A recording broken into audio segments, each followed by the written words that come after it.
All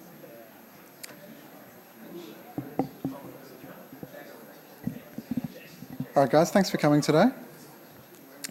Let me see. So I have to click on it. Okay. So welcome to my talk.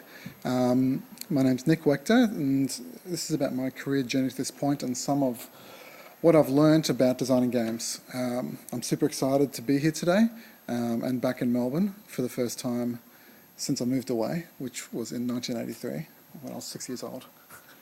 So it's been a bit of a long gap. Now let's move on to the next one. So this is my plan for what we're going to talk about today. First, I'll just cover about me. We'll go over game design tradie, creating a player experience, which is sort of an overview of my process for prototype design, and then we'll do questions after that.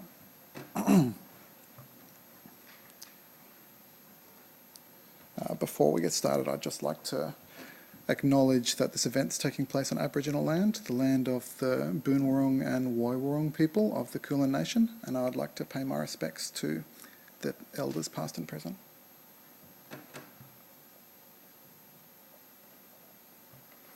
So, about me. Yes, you can see the info up there. I'm age 41 and I'm currently living in Coffs Harbour. Does anyone know Coffs Harbour? Hands up. Anyone been there? Still a fair few hands, okay, that's good. I actually, that's where I moved when I left Melbourne, and since I moved back from overseas, that's where I've been living. I moved back in 2017, so I've been there for 2 years now. I first entered the games industry in 2002, and I'm currently in games education. I'm teaching game design at TAFE NSW in Coffs. Oh, I also have a one-man development company called Alt255, where I'm working on my own games. Nothing shipped yet, obviously, but hopefully soon. So I'm going to ask you guys to indulge me a little bit. I've sort of done a fairly lengthy, shipped games history part because I wanted to sort of give you guys all a chance to sort of get to know me a little bit. I've worked at 3 studios since I entered the industry. The first one was Chrome Studios in Brisbane. They're still around, obviously much smaller than when I was there. So you can see that we worked on, these are the games that I was credited when I worked there. There's actually a couple more that aren't on there, but I didn't really work on them in any significant capacity. I felt like it was a bit of a stretch to put them up. As you can see, it's a lot. I was working there for just under 8 years. And Chrome used to be quite a large studio for those who weren't around, were very young at the time. At its peak, it was about 400 people with 3 studios in Brisbane, Adelaide and Melbourne. And we would have multiple projects going at any one time. So that's kind of why you would get a lot of credits, because, you'd wind up one project and then you'd have another project that might be approaching alpha and you'd just jump straight on it, and then so you get another credit, even though you didn't work the full cycle. So in 2009, Chrome started to struggle financially, and let me see, what have I written here? Yeah, at the time I was in pre-production on another Star Wars game. It was creatively titled, codenamed Clone Wars 11. That project got cancelled and the majority of our team was laid off, and that was right at the end of 2009. It was a bit of a rough experience, my first industry layoff. And one of the execs sort of corralled about 70 of us into a room and told us that we were being let go because we weren't up to the standard to produce AAA content, which I thought was a little bit mean-spirited, especially coming from somebody who didn't produce any AAA content, but anyway. And I thought also it could have been, he could have easily said, yeah, well, the Australian dollar has, nearly doubled in value since Chrome started, and also the industry is currently changing massively with the rise of mobile gaming. But, I guess we weren't up to AAA standard.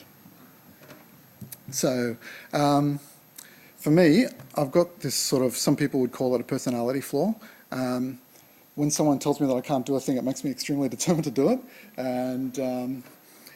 And there was no more work going in Australia at the time. Everyone, it wasn't just Chrome that was laying people off. We had a couple of fairly significant studio closures at the time. And so I ended up getting a teaching job at Bond University on the Gold Coast, which tied me over for a couple of months while I worked on my portfolio. And eventually I managed to land a position at Guerrilla Games in Amsterdam. So that was like my, so show you who can't do AAA sort of moment, to that guy who probably has never given a single thought to me since. But anyway. So I moved to Amsterdam around mid-2010, and I started work on Killzone 3. And what have I put here? It's funny because people there would all ask me what I'd worked on, and I'd rattle off this long list of games that you just saw on the previous slide, and they'd all look at me like, I've never heard of any of these games. And I'd be like, yeah, no one's played them, I guess.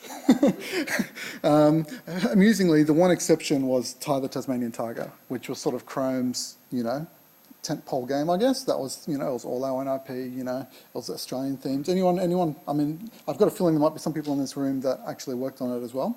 But for those who didn't, who played it, you get bonus marks. Okay, cool.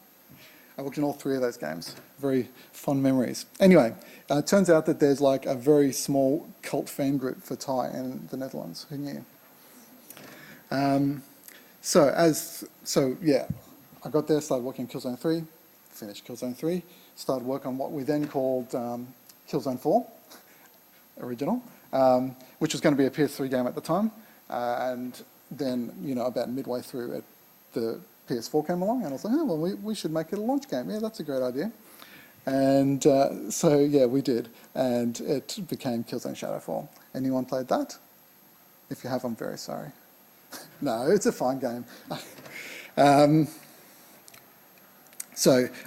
didn't quite stay there to see out Killzone 4 or Killzone Shadowfall.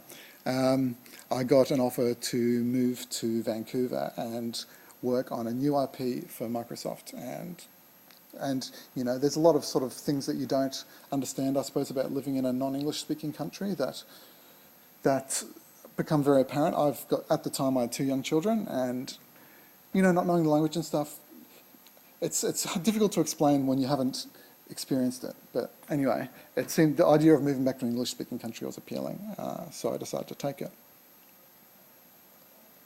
So at that time, the studio was named Black Tusk, and they were working on an unnamed title which was referred to internally as Ranger. The idea with Ranger was that it was going to be sort of Microsoft's answer to Uncharted, and the game was actually teased in E3 2014 with a very sort of brief teaser trailer, and in the gaming community it's become known as Shangheist, even though we never called it that.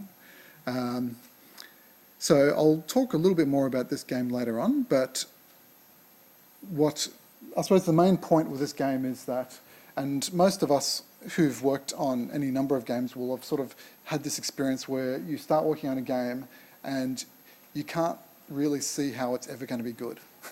So I'd had that before, but never to the degree I had it with this particular game. It was unusual because when I had my interview at the studio, normally they just show you everything, and they were really uptight and they wouldn't show me anything, even after signing NDAs. And I was like, okay, so going to work on mystery game, it should be fine.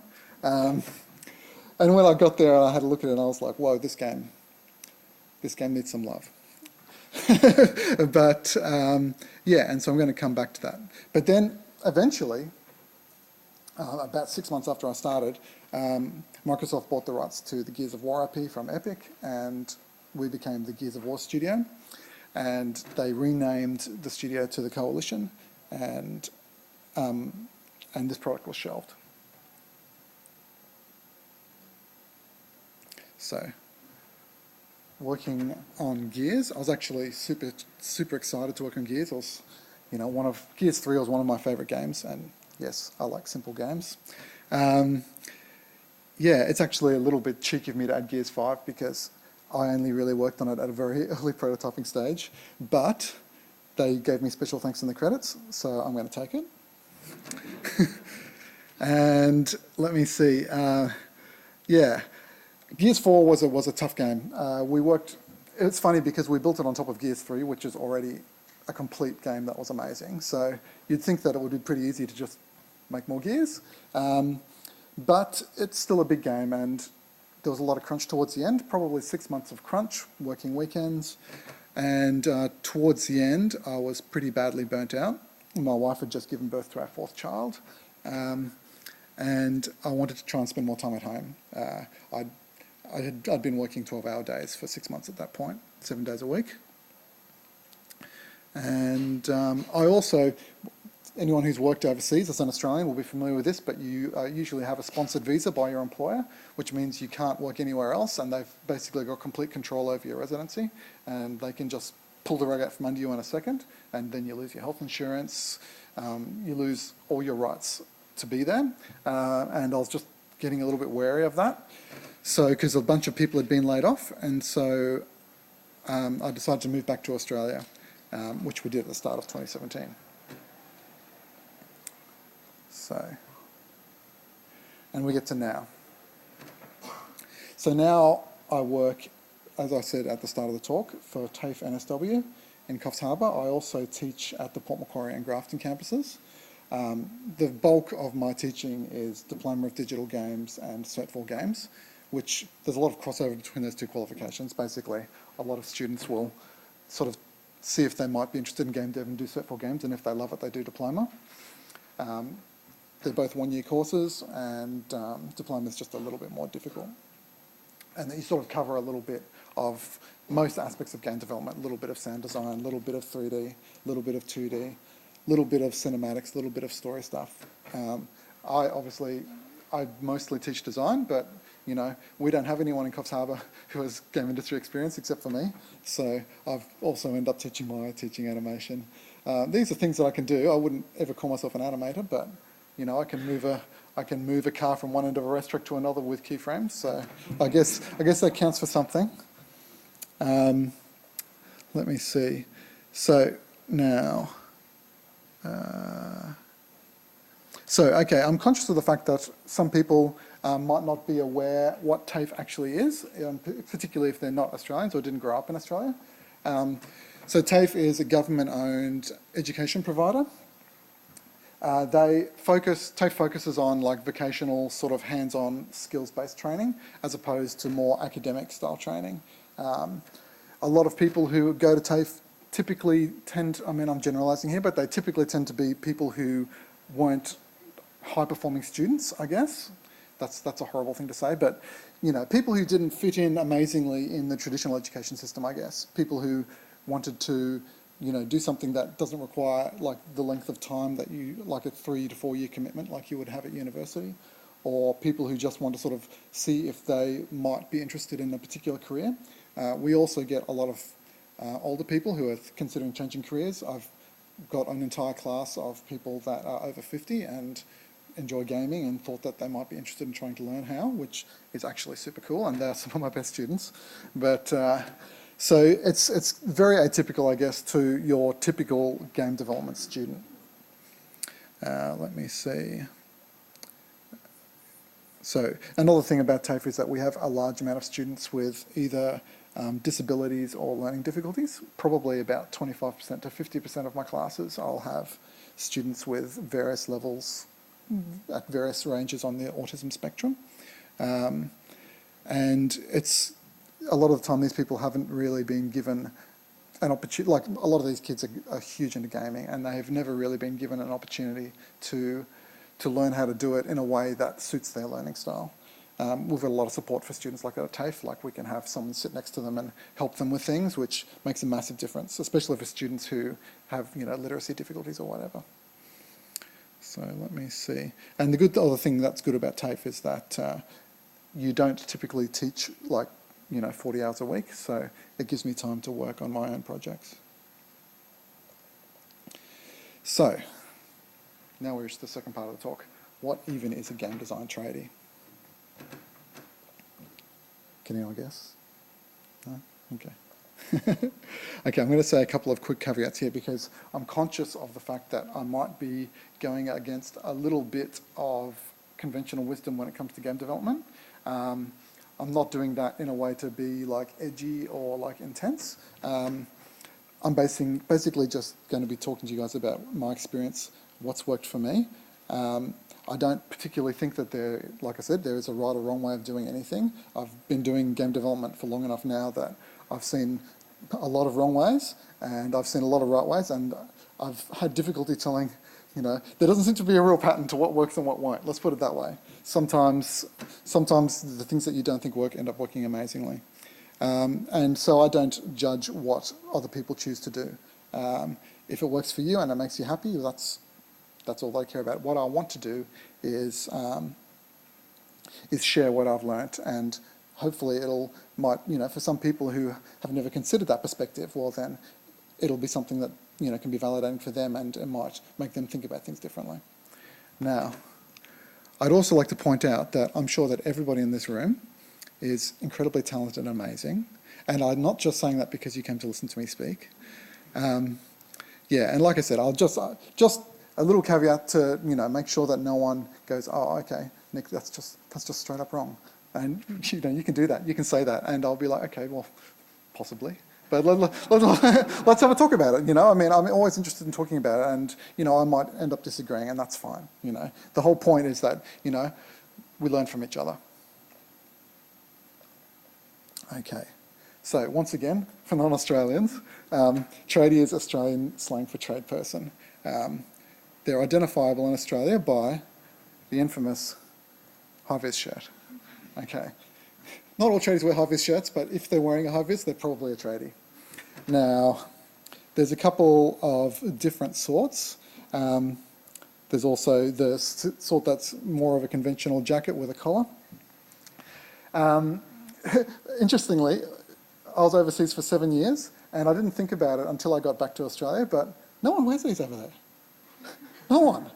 Someone comes and fixes something, they're not wearing a vest. When people are walking on the road, they're not wearing high-vis. So this is something that I didn't notice. I came back, it's like, what's with the high-vis everywhere? Maybe something changed in between 2010, 2017, and people wear it more now? I don't know.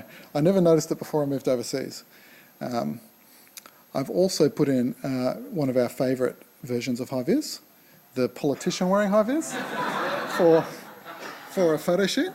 Yeah, extra points if they wear a hard hat as well. We all love that. So now let's just skip on to the next bit. So what traits define a tradie? Hang on then, I've missed my notes. Okay, sorry, I missed one bit. So one of the important things that I wanted to talk about is that we typically think of a tradesperson as someone who, perhaps does heavy work with their hands, maybe a plumber or an electrician or a wharfie.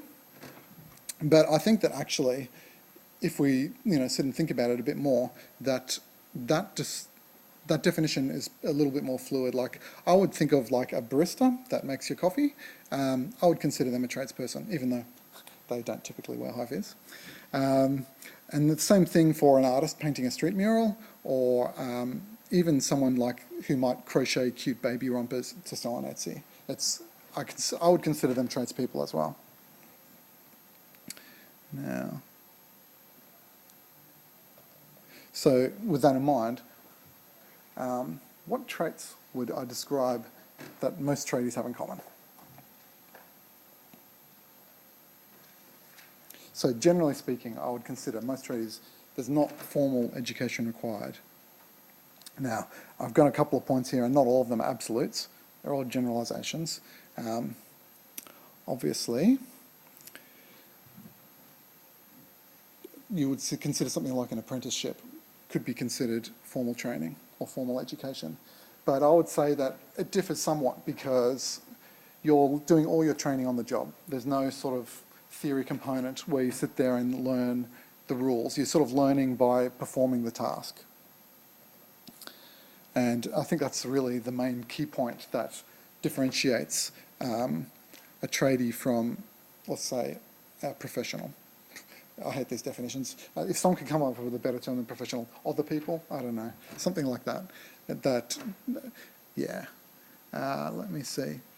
So, and I think that another important thing with mentors is that, typically speaking, for tradies, a mentor is someone that has treaded the same path as the trainee. Like, they've started with no experience, they've learnt from somebody who's been doing it for years, and usually the mentors are still active in that role. Like, in game development, we often have the situation where someone's an amazing artist and they make some amazing art, and then they get promoted to lead artist, and then they spend no time making art anymore. You don't typically see that as much in the trade. You might have someone who's, you know, a master baker, and they've got 3 or 4 apprentice bakers underneath them, and even though they spend a lot of time mentoring those people, they will also still actively contribute to making bread. And they know it because they do it every day. So,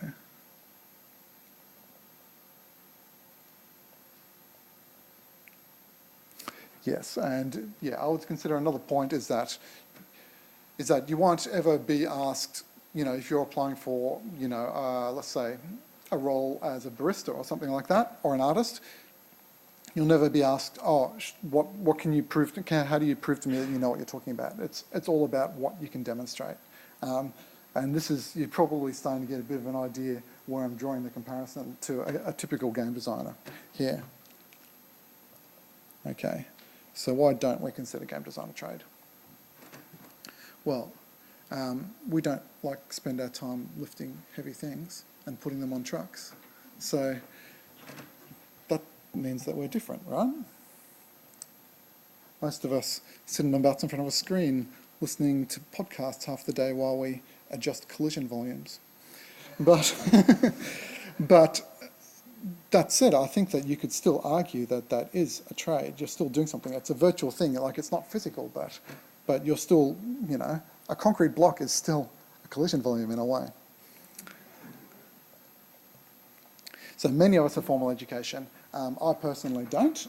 Well, okay, I don't have a university education, but many designers I know do, some of them in actual game design, but the majority, especially people of my vintage, often it's even something unrelated. It might be arts, history, science, and then for whatever reason they've ended up in a career in game development, usually because that was their passion. But even then, they don't think of themselves as a trader, they think of themselves as a professional. Now, this one, I don't know. I think that there's a perception in tech communities that being a trader has less prestigious than your traditional white-collar work. I don't really think it's true, but I'm sure if you talked to a bunch of your friends around the studio, you would come across someone who said, you know, I don't think being a bricklayer is that difficult. And that perhaps people who do tradie work, they're not really capable of doing something that requires more mental thought, or that you even need a large degree of mental thought to lay bricks, which actually, if anyone's ever laid any bricks, there's complexities to it. It's not as easy as you think. Now, you can probably, like I said, you can probably see where I'm going here. So let's jump to the next slide. And we're going to go back a little bit to talk about me again. So for starters, I'm an awful student. I've always been bad. At school, I was always got average grades. I like to say that I was a B to C student. Not, you know, I never failed. I just never did great. And I was always one of the students that the teachers would say things like, Nick would get really good grades if he would just apply himself. Anyone else sound familiar? Yeah? Okay, I'm glad at least one person. 2 people, that's good. Now, let me see. So, after I finished school, I went to university because everyone was going to university, and the sort of implication at the time was that if you weren't really stupid, that's what you did. So I went to university in Brisbane, and as soon as I got there and I started going to classes, and I was like, this is more school. Like, more homework, more tests, and more listening to teachers, and I hated school. So what am I here for? Thankfully, I knew myself well enough by that point to know that I was never going to make a success of that particular path of education, and so I dropped out. Thankfully, in those days, it didn't cost you tens of thousands of dollars to do that, so it wasn't too bad. And over the next few years, I did a couple of different jobs, from construction. If anyone's driven the M1 highway between Brisbane and the Gold Coast, I tested the concrete on that road. Additionally, I also fixed PCs, and I even drove a cab for a while. But eventually, I got sick of, like, none of these careers I found particularly fulfilling, and so I started working on developing levels in publicly available tools. This is around about 2001, 2002, and like for Doom and Unreal Tournament at the time. Where are we? Dropped out of university. Okay, yeah, this is the other reason I have 4 children. Okay, well, we know that I'm not a good person at making smart decisions. This is why I don't have any money. All right. So some portfolio work making some awful. Yeah, I haven't put any pics up of my Doom and Unreal levels because they're embarrassingly bad. But they did help me get my first games job, which was at Chrome. Now, at Chrome, I learnt, I was surrounded by the developers, obviously, and at Chrome, I always had a mentor that I could say, okay, I started off doing level design on the Tie games, and Tie was all about jumping puzzles. The way we built those games is our creative director would draw sort of a level layout, which was basically an outline, and then our environment artists would sort of create that outline in 3D, and it would just be empty, kind of like, I don't know, a house with no furniture and no doors. And it was the job of, we called them level builders at the time. I think level design is a better word, and we would basically fill those empty rooms with decorations and puzzles. Jumping puzzles, jump on 3 platforms to get the reward at the end. And trees and birds and little scripted events where, you would hit a button with a boomerang and it would start a timer where a platform came down and you had to jump on it before it went back up, things like that. So at Chrome, I didn't really do a lot of game design as such. I mostly did puzzle and level design. And that was not due to lack of interest in it. It was more that the way that it worked there is that all our tools were in-house, and Chrome was a very programmer-reliant studio. Like, we needed, if you wanted to add a new mechanic, for the most part, I know there's probably some ex-Chromers in here saying, no, Nick, you've got it all wrong. For the most part, yeah, yeah, Sly at the back there. For the most part, if you wanted to do anything out of a certain range, you had to get a programmer to support you. And obviously, as anyone who's worked in games for any length of time, programmer time is always the hardest to get. And we had a very talkative, our designers would say, hey, this is my idea for a thing. Programmer, can you iterate on it for me and I'll tell you if it's good or not. That's never really been a style that works particularly well for me. I like to be able to do my own iteration. So in a way, doing levels at Chrome was really good. Now, once I left Chrome, well then, and it's funny, like, we managed to make a lot of stuff work with what we had. I wish I'd taken screenshots of some of these things, but the way the system worked under the hood is that if you wanted a door to open, you would send a message to the door saying open, but you couldn't, each thing would only listen for a particular message, and so we had these particular props that were just like for creating lists of messages to do multiple things. We made it work. It wasn't optimal, but we made it work. When I went to Gorilla, however, everything was different. They had much more advanced tools. Not that the Chrome tools weren't great, they were really cool, but much more advanced. Basically, Gorilla, I don't know, anyone here ever worked at Gorilla? Is it just me? Yeah, okay. So Gorilla, everything is built in Maya. Their entire, at least it was, back in 2010 to 2013. I don't know what they do now. I suspect it's the same. Yeah, everything is a complicated Maya plugin. So you build all your levels in Maya, you do all your level scripting in Maya, and the advantage of that was that I learnt Maya. And and it also meant that, like Chrome, our editor was sort of, it wasn't able to do, we could use pre-assembled things, but we couldn't make anything new. Like if we wanted a new object, we had to get an artist to make it, import it, and then we could place it. Whereas if you want a thing in Maya, well then you just model it. You know, if I was like, I really think there needs to be a wall here, I'd just bung one in. If I thought, I'm not quite happy with the way this landmark looks, I would just adjust the model. Like it, and by the same measure, if I was designing a puzzle and I had a large moving gate, well then I can just animate it, and it's all right there. I actually thought it was a really clever way of doing things. You're not, reinventing your basic modelling tools. It's already in a package that you can learn. And the same. So yeah, I learnt to do 3D modelling in Maya, animation in Maya, and you've got to make things look half decent. You can't just use grey textures on everything. So I learned Photoshop as well. And their scripting there is also it's sort of based on Lua, I guess, which is quite programmery, which was new for me, but I found it was quite good to get my head around. We had a tech designer on the design team too that could help you with any particular thing you needed to do. So once again, learning on the job, and yeah, it massively built my skill base, which helps me now to do my own games. Let me think. I learned to expand existing and build new ones. Okay, so now it's funny. Probably the whole expanding existing mechanics. I didn't start using UE4 until I went to the Coalition, and it's funny. At that time, UE4 wasn't publicly released, so we were like the special studio that got to use it before everyone else was allowed.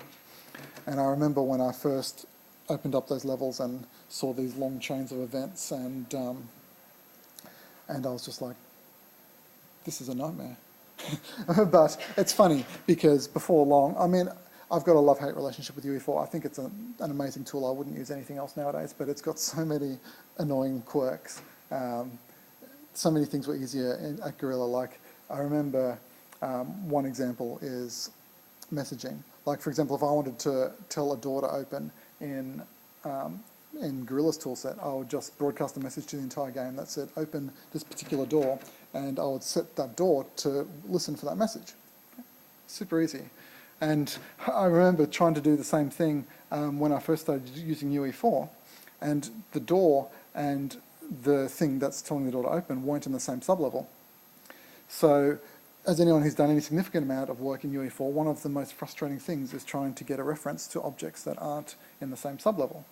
Of course, there's many ways of doing it, but one could argue that it's more complicated than it needs to be. I don't know. I think that it is.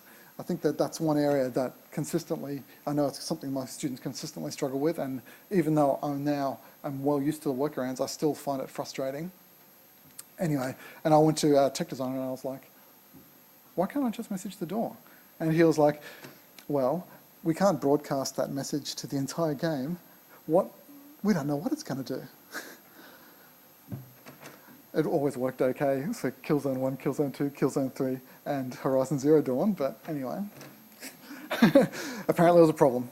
And that's just one of my little quirks with UE4. Now,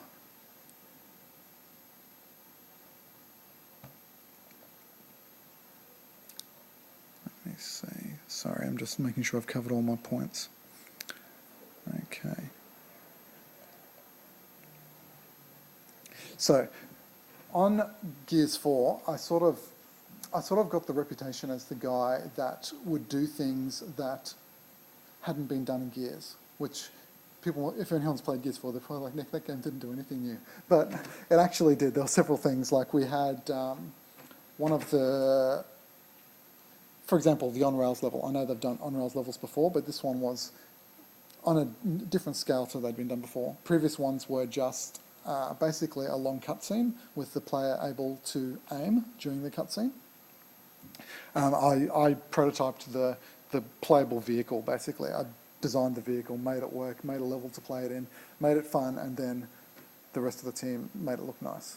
I also did both boss battles, the Swarmak, I don't know if anyone remembers it. It's a boss battle about 2/3 of the way through the game, and then there's the final boss. I did both of those. Once again, they always would give me the new stuff. I guess it's because I'm very good at taking a concept and finding what's fun about it and then making it so that I deliver it to the team in such a way that all they really need to do for the most part is make it look nice. That's like a gross oversimplification, but I'll roll with it. Okay, so wait a minute. I'm trying to connect back to the whole tradie angle here. So you guys are probably, I don't know, in my head I'm going, Nick, this isn't that unusual. How many other people have like started out in design by working their way up and swapping from studio to studio, learning new things? I mean, this is practically the career game design rulebook. But most of us don't really consider it learning a trade. And I think, you know, working at TAFE now, it's caused a little light bulb moment for me, I suppose. I never really considered myself like that, and I never really considered for my students that that was a way of thinking about game design. So, and because of that, I've made it like, like I said, at TAFE, we didn't have any people with games industry experience. So we ended up having quite a lot of assessment for our students, which was things like, you know, what's a vertice? Please describe what XYZ means, you know, things like that. And I'm kind of like, I don't think the students they don't need to be assessed on this, you know? Like, we can teach all this by them making stuff. And it's been a strong point for me is to really push for all of our TAFE students to spend as much time as possible just making games, like sitting in the tools, doing stuff and challenging themselves, and with people near them, like often they will bump up against a problem and they'll need my help, and then I'll help them through that problem, and then what's the most rewarding is watching them help the other students as they start to bump into similar problems. So the main thing I want my students to do is make stuff for games, make art for games. It doesn't matter if it looks good. It's the process of doing it that's important. And learning by doing, learning from people who've done it more than you. Iterating on mechanics and prototyping layouts. So it's not only because I think the best thing I can do for them to get the skills that they need to land a job, but also it helps them know if they're going to enjoy a career as a game designer. And because a large number of my students, like I said earlier, have learning difficulties, I don't know, if you ever ask like a student that has fairly severe autism to do a 60-question questionnaire and submit it in Google Docs, and then let's just say that it doesn't tend to go well. You either sit next to them and you do the entire thing for them, or they just never submit it, and then you can't pass them because the way TAFE works is there has to be a result submitted, which feels heartless. Like, why should we even assess them on this? This isn't relevant to them to them enjoying game development. A lot of these people didn't thrive in a high school environment. It doesn't particularly work well from the style of learning where someone sits there and says, this is how you do the thing, now write that down. Okay, now I'm going to give you a test. That's not a style, lots of people thrive in that environment, but lots of people don't. And we tend to end up with a lot of those people at TAFE. So I've had a lot better results with focusing almost completely on practical skills. So now, yeah, I've actually spent some time trying to do game theory with these students, and what happens is that they just look at me blankly, and they you know, obviously there's always a couple of students that really dig it, but usually the majority of students, it just goes completely over their head and they find it very difficult to relate it to their ideas for making games. So I've fallen back on almost 100% practical making games as much as possible. So one day it popped into my head that actually I'm not really a games design professional, but more of a games more of a games design. Whoops, I'm dropping it.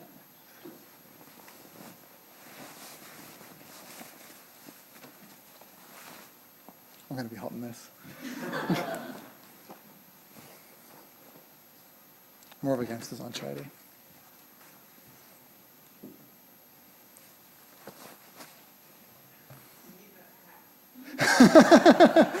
I didn't think ahead.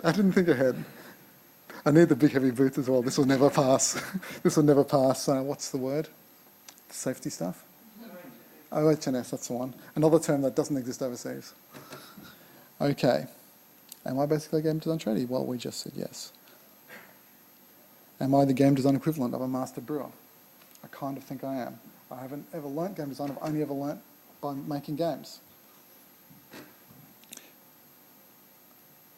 So I'm going to own it. I'm not going to wear this to work though. So now I'm going to get into the more process-based part of of my talk, which is basically, design is a large field, and I don't have time to go into the nitty-gritty detail of everything. So I'm just going to cover my prototyping process because I've had the most success with making prototypes that, as much as possible, when you play them, you can feel the potential, This was going right back to the start when I was talking about Ranger. Ranger was designed to be an answer to Uncharted, and it had a bunch of, so it had a third-person protagonist that would run about and shoot at random bad guys that would run out and hide between chest-high walls. But everything had only been done to the point that it was there, not to the point that it felt good, okay? And we had a bunch of really high detail art in there, and we had level layouts that artists had been working on for months. And I was just like, this game sucks to play. It straight up sucks. The aiming sucks. The enemies run through walls. It wasn't just bugs. It just wasn't fun. So what I think that game needed at some point was for people to sit back and go, okay, let's just make this fun as simple as possible. Let's make each element of it fun. Let's sort of separate them out and try to make them individually good. And obviously that game never got the chance to go through that process. But I'm going to give you guys a quick overview of how I go about it. Creating a player experience. I'm conscious I'm running out of time, so I'll try to be brief. So, this is the terminology I use with my students, is try to think of what you want the player experience to be for a given bit of gameplay. And for me, like I said before, it needs to be a playable prototype that enables, you can show to someone else and they'll get what makes it special. I know that's a really untechnical term, but I think most of you kind of have felt this feeling before where you play a prototype and you're like, you know what, there's potential here. There's something there that we can make good. So, and just to be clear, even I've already said it, but for all my prototypes I use UE4 and Maya and Photoshop.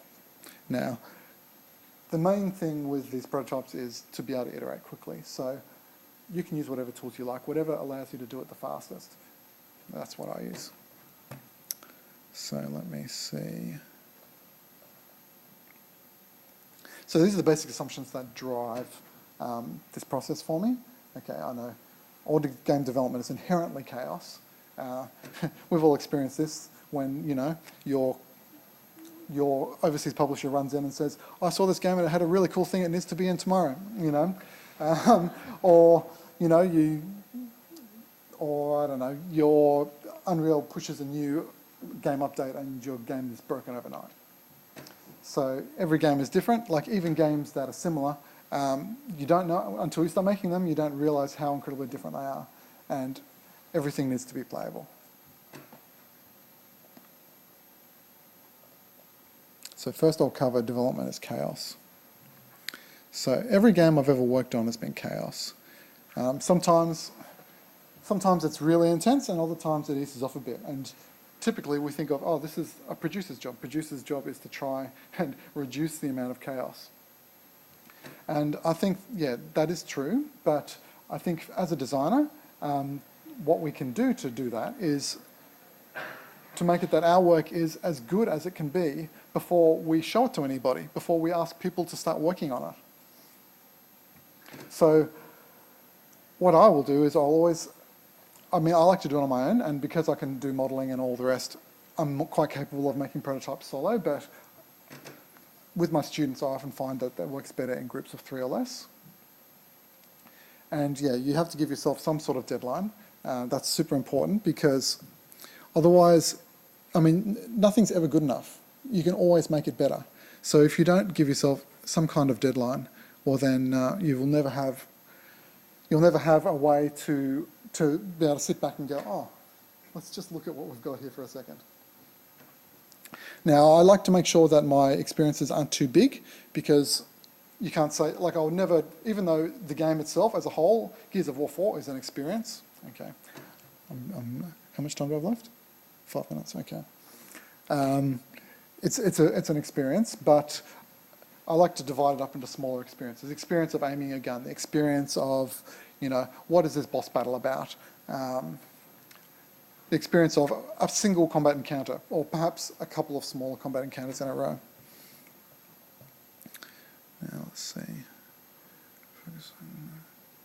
Yeah, because if you make them too big, if the experience is too much, you won't have time to iterate on it, and that's the key part. So where are we? So the way we used to do this at Guerrilla was we would say we had 2 weeks, and sometimes you would team up all the designs depending on what you do, but you would basically, like for example, I remember no one said they played Shadowfall, but there is a section in Shadowfall where you fly a wingsuit. And that was one of my prototypes, and I did it by basically like creating an animated path and moving the player along it, and then I set it up to play Danger Zone in the background, which my audio team have never forgiven me for. They're still extremely angry that I downloaded that file and added it to the project.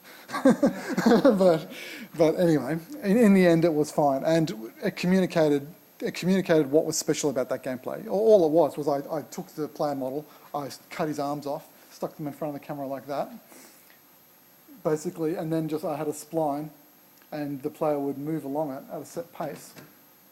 And I just read in the controller input and just added an offset to their position on the spline. And it didn't end up working anything like that in the end. But it sold the experience, and it was something I could get done in 2 weeks. And that's exactly the same sort of process that I use now when I'm working both with my students and in my own projects. Now, let me see, leveraging these existing assets. So obviously, leveraging existing assets dramatically reduces the amount of time you need to make something look acceptable. So whenever you can do that, particularly if I can't do one, I'm really bad at VFX, let's put it that way. I can make really bad VFX really good. But usually if I'm going to use VFX, I'm much better off taking one that someone else has made and maybe changing the sprites that it uses or something like that. It makes it much easier for me to get something that can sell a concept to other people on the team than trying to make everything myself. And the key point is obviously, like people say, oh yeah, of course you have to iterate, and it's true, but I mean like really, really fast. Like I iterate in 2 or 3 minutes each time. Like I'll play through the entire experience, I'll note down everything I want to fix, I'll fix the things I can do quickly, I'll do them straight away. The things that are going to take longer, I'll just say, okay, this one can wait till later. And you'll find that making 100 minor changes can often add to a huge improvement in how something feels to play. And it makes it much easier to sell it to someone who hasn't been involved in making it. So, trusting your gut, that's key. You need to be able to, and the key to that is also to check back into what was the experience I wanted the player to have. For the wingsuit level, I wanted the player to feel like they were falling through a destroyed world. And so I put up all these ruined buildings everywhere, and I used that to create lanes for the player to go through. And I wanted the player to fly close to the ground, so I put in a bunch of mechanics to stop the player going too high and things like that. This was all driven because, I knew the experience that I wanted to make. Okay. So every game is different. Now, some people are probably groaning when they see these points, but so rules for your friends. I'm always wary of rules. I think it's very easy for us to slip into the habit of just going, oh, this is the way it's been done, so I'm going to do it this way too. I like to always question it. My example is for people who are familiar with shooters. for a long time, like Call of Duty, left trigger is aim, right trigger is shoot. But on Killzone, used old-style Halo, where left trigger was toss grenade and right trigger was shoot, and you had to press in the thumbstick to aim. Now, I think that the shooter has been lessened by everyone going to the left trigger aim, right trigger shoot. We've lost the ability to just toss a grenade without selecting it first. We've lost the ability from like Halo 2, where you could wield two weapons at the same time and have a different trigger for each one, which felt really cool. So I think that it's very important to question everything, but to know why. And that comes, again, back to the experience that you want it to create. Now, as for data, oh yeah, here's another example. So, and the parents will hopefully relate to this, but often you'll find your child will want to do a thing, and they'll say, I have to stop. Oh. I've gone over time. Okay, well, I only had 2 more slides, so let's just skip straight to questions, if anyone has any questions for me. Yes? Show us the last 2 slides. I can show them, yes, I can show them. So, okay. So this one, okay, so I basically covered the same points that I had here. So it needs to be playable. So, yeah, I'm not a fan of doco-heavy design. I just find that people tend to... What happens is you write down how you think a thing will work, then you make it, and as soon as you play it, it immediately never works the way you think it's going to work. So then you're left with the choice, do I change it and update the doco, or do I just change it and not worry about the doco? And for me, it's going to be every single time, just keep making the game better. Now, that means that for me, doco is just a way for me to just put all my ideas together and list inspiration and keep track of what I was trying to make in the first place. It's not so much where I'll exhaustively detail every part of a game. And yeah, like I said, you can never tell how something's going to work until you're playing it. So that's everything needs to be constantly playable, and you need to be able to hand the pad over to someone at any time and then play it, and you'll be able to see if they get it. Yeah, but that was basically it. Thank you.